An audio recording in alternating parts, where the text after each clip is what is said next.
Bonsoir à tous, vous êtes sur ETV Guadeloupe, bienvenue dans ce Flash Info. L'actualité de ce lundi, elle est sociale. 3 collèges ont été bloqués, le collège Maurice Satino, le collège de Gourdeliane de Bemao, ainsi que le collège Aurélie Lambourg de Desabîmes. Les raisons, les suppressions de classes et de postes prévues à la rentrée prochaine. Plusieurs syndicats manifestent leur colère, SNES-FSU, le SNEP-FSU, et SEUNSA et le SPEG. Les enseignants grévistes du collège Maurice Satino et Desabîmes se sont mobilisés ce lundi devant le rectorat. L'actualité, c'est également, et vous le savez si vous êtes fan d'handball, la victoire de l'équipe de France au mondial de handball à Bercy face à la Norvège. Il s'agit de leur 6e titre mondial. Ils ont été reçus à l'Elysée aujourd'hui et sont ensuite attendus pour une tournée médiatique nationale. Un mot de société, Germain Parent a été réélu à la tête du comité de défense des usagers de l'eau. Cela s'est passé hier lors de l'Assemblée générale élective du comité au World Trade Center de Jarry.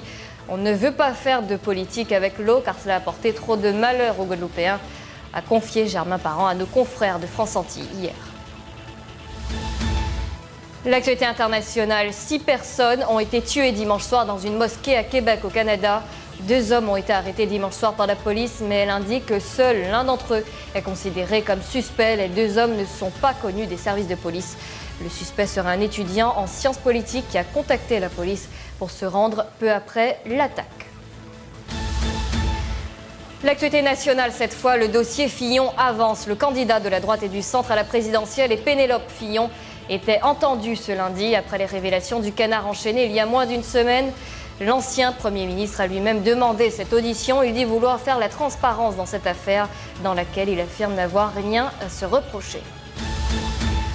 Plus légèrement, il est considéré comme l'unique festival qui met en avant le 7e art dans la Caraïbe. La 23e édition du FEMI a débuté vendredi dernier au Ciné-Théâtre du Lamentin. 23 films sont en compétition. Mais l'ouverture du festival s'est déroulée avec un documentaire Citoyen Bois d'Ébène de Franck Salin qui est avec nous ce soir sur le plateau de TV. Bonsoir Franck Salin. Bonsoir. Citoyen Bois d'Ébène, de quoi ça parle et pourquoi ça a été choisi pour faire l'ouverture d'après vous ?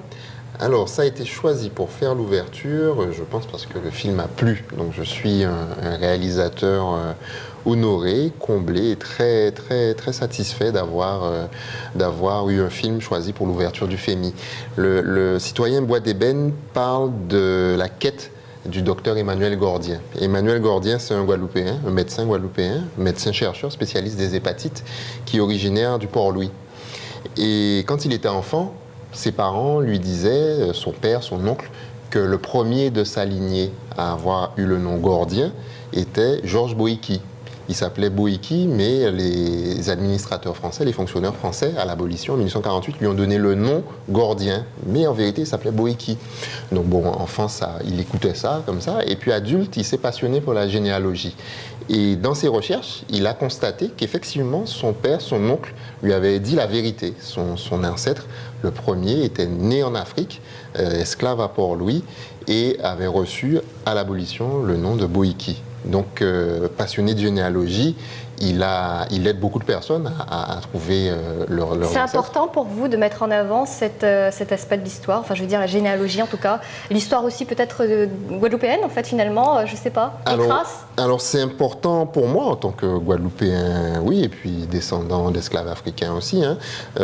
C'est important de connaître ses racines, quelles qu'elles soient, et au-delà de ça, l'histoire d'Emmanuel Gordien en particulier est assez extraordinaire parce qu'il a retrouvé des milliers de noms d'esclaves nés en Afrique et il s'est dit que ces esclaves, leur rêve probablement en 1848 aurait été de retourner chez eux, de rentrer chez eux. Et il a été au Bénin, il a parlé de son projet, de tout ça au gouvernement béninois et leur a dit mais ce serait bien qu'on ait un monument avec les noms de tous ces esclaves nés en Afrique. Symboliquement, ils rentreraient chez eux.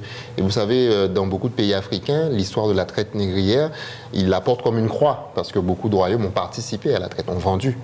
Et quand ils ont entendu sa proposition. Ils l'ont accueilli à bras ouverts. Ils ont dit oui, mais peut-être que ça nous aidera à avoir des relations plus fraternelles entre Africains, Antillais, qu'on cesse de se regarder en chien de faïence. Comment vous avez créé ce film? Avec qui vous vous êtes aidé? Est-ce que ça nécessitait des recherches? On imagine en tout cas qu'il y a eu un travail en amont considérable. Alors il y a eu, j'ai beaucoup écouté Emmanuel Gordien, que je connaissais bien auparavant. J'ai pris contact avec plusieurs autres personnes, dont des Béninois, puisqu'il y a une partie du film qui se passe au Bénin. Et puis on a trouvé un diffuseur, un producteur qui est quelque part dans les parages, qui m'a accompagné aujourd'hui, Frédéric Thiraud de Saint-Louis, qui a cru au film. Et donc le producteur, le diffuseur ont trouvé l'idée formidable et ça s'est fait comme ça. Après, vous savez, quand vous avez un diffuseur, un producteur, l'argent, on le trouve. C'est ça l'essentiel. Hein. Mais c'est difficile, c'est quelque chose qui est difficile quand même? Trouver les moyens pour le faire? Oui, ce n'est pas ma partie, c'est plutôt celle du producteur. C'est un travail difficile. Hein. Il se lève tous les matins et puis il décroche son téléphone, il écrit des courriers, il cherche. Mais honnêtement, si vous avez une bonne idée et que vous trouvez le producteur et diffuseur, on se débrouille après pour trouver l'argent. Votre spécialité, c'est l'histoire de la Caraïbe, l'esclavage, et puis on a vu l'histoire aussi en Afrique. On continue d'en parler. Est-ce que ça veut dire que le travail de commémoration n'a pas été fait ou qu'il faut en tout cas, les Guadeloupéens n'ont pas intégré cette partie de leur histoire? Les Guadeloupéens, je pense qu'ils ont intégré cette partie de leur histoire, mais elle reste douloureuse pour beaucoup d'entre nous. Je pense que si nous étions d'abord des descendants de rois qui ont envahi, conquis des royaumes, etc., des terres, peut-être qu'on regarderait notre histoire avec beaucoup plus de fierté. Mais nous sommes des descendants d'esclaves africains, des descendants d'immigrés indiens, des descendants de Syriens qui n'avaient pas un sou en poche, qui ont débarqué. Voilà. Donc l'histoire des Amériques est assez difficile et ce sont souvent des gens pauvres qui ont débarqué ici et qui ont essayé de gagner leur vie et de survivre et de vivre tout simplement. Et on a des difficultés à tirer de la fierté de cette histoire. Pourtant, rien que le fait d'avoir pu donner la vie, le fait de s'être débrouillé et d'avoir construit une vie ici, pour moi, c'est motif de fierté. Le fait que des esclaves, malgré les conditions terribles dans lesquelles ils étaient, ont pu développer une culture, transmettre la vie à la vie et leur culture à leurs enfants, pour moi, c'est quelque chose de magnifique. Donc, je pense que, quelles que soient nos origines, il faut l'accepter et puis s'aimer comme on est. Le FEMI, quels sont vos objectifs? Le FEMI, mes objectifs, déjà, c'est de rencontrer un maximum de personnes, puisque c'est un lieu de rencontre et d'échange. Ce matin, encore, j'étais dans une conférence passionnante. Et puis ensuite, si le jury trouve mon film bien, pourquoi pas un prix? Mais le principal objectif, c'est qu'un maximum de personnes voient le film et puis de rencontrer des gens, discuter, échanger, pour que peut-être naissent d'autres projets. Merci Franck Salin d'avoir répondu à nos questions. Merci à vous. Voilà, c'est la fin de cette édition. Merci à vous de l'avoir suivi. Passez une très belle soirée avec les programmes de TV.